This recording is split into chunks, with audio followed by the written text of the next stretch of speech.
మా పెద్ద పాపకి టెట్రాలజీ ఆఫ్ ఫాలో, హార్ట్ లో 4 రకాలైన ఇబ్బందులు ఉంటాయి. నేను ఒక రోజు కారు తోలుకుంటూ బయటకు వచ్చి గట్టిగా రోడ్డు మీద నిలబడుకుని అరుస్తున్నాను. ఎందుకంటే ఆ ఒత్తిడి తట్టుకోలేక. నేను నీ కోసం నువ్వు చెప్పావని చెప్పి నార్త్ ఇండియాకి వచ్చి ఇక్కడ పరిచయం చేస్తుంటే నా బిడ్డకి ఇలా చేస్తావా నువ్వు? నా క్వశ్చన్ సేమ్ హబకు క్వశ్చనే. నా బిడ్డకి ఇలా చేస్తావా, ఆమెను ఇలా చేస్తావా?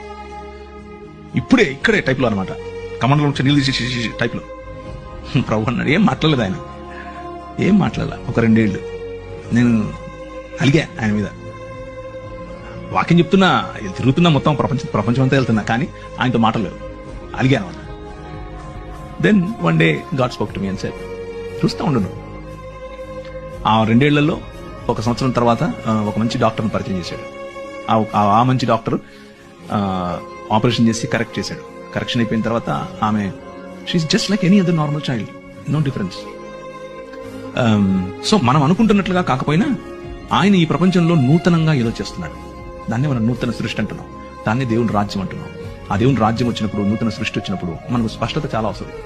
కీర్తనల్లో 1/3 కనీసం ఒక 30% కీర్తనలు అన్నీ ఇదే. ఏంది ఇలా అయిపోతుంది, రాత్రిపూట తలగడంతా తడిచిపోతుంది, అయినా నువ్వు చూడవా, నువ్వు వినవా, నువ్వు కలుగు చేసుకోవా అనేవే కీర్తనలు. So the book of Bible is full of emotion.